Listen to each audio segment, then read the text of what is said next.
right, so today we are going to baste a quilt in the easiest way possible. Basting a quilt is probably my least favorite part of quilting. So let me just say this, even though I've found the easiest way for me to baste a quilt, it still isn't exactly fun. So keep that in mind, but it does save you from crawling around on the floor, trying to keep everything straight. And so it definitely makes it a lot less stressful and painful to baste a quilt this way. All right, so what you'll need is your backing fabric, your batting, your quilt. You'll need a table that you can use. So you could use your kitchen table. If you have a kitchen island, you could use your kitchen island, your cutting station, whatever type of tabletop that you are able to clear off, you can use that. I use a 6-foot folding table. That works really well for me because I can fold it up and put it away and I don't have to clean off a table to use. All right, and then you'll need some sort of clamps. I love using the bandy clamps because I can just open them and close them. I don't have to use like anything that winds or anything crazy like that. I'll link to these in the description of this video. However, something you want to keep in mind is you'll need to look at how wide they open versus the lip of whatever table you are going to use. So make sure you look at that.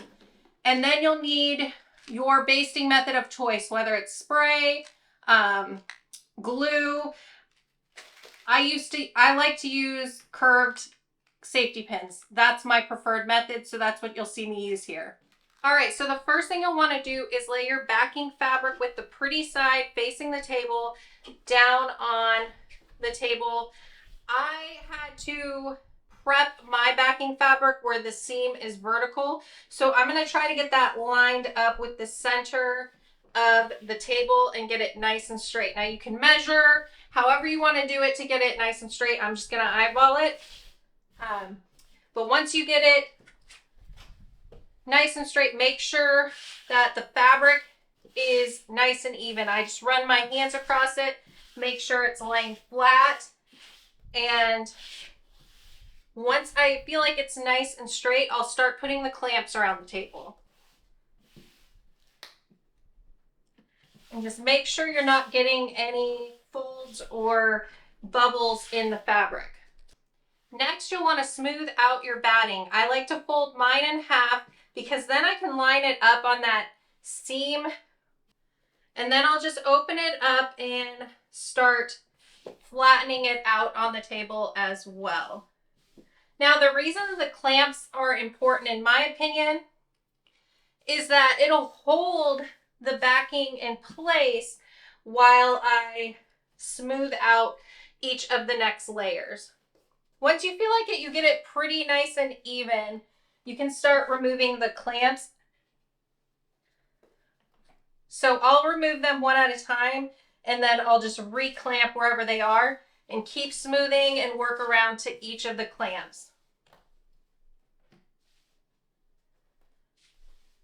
All right, so see how nice and smooth that is? And I feel like it goes pretty quickly, especially after you get used to doing this.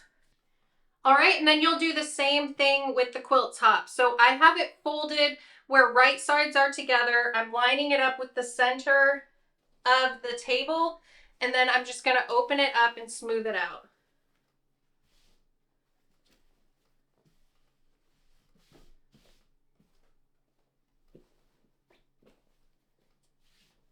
Then again, remove the clamps one at a time and just work around the table.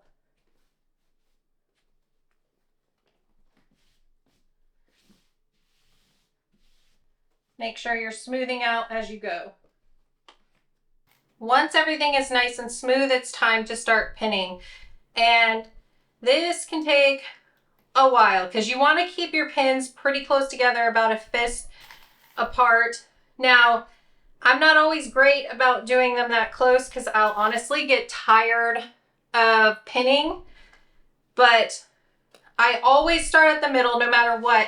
And as I work out, I'll smooth along the way.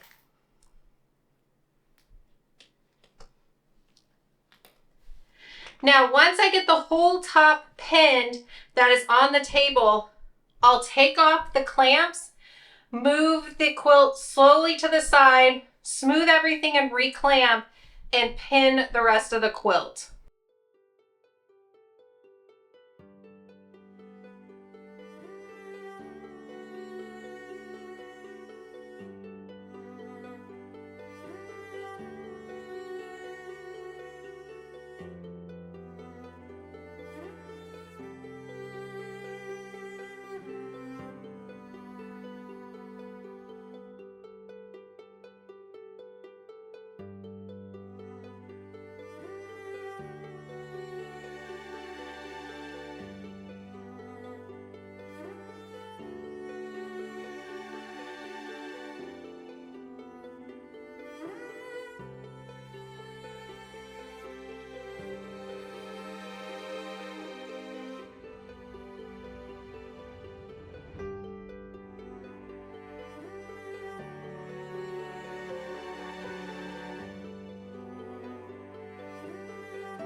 Let me know in the comments what your favorite basting method is. Thanks so much for watching, and I'll see you in the next video. Bye.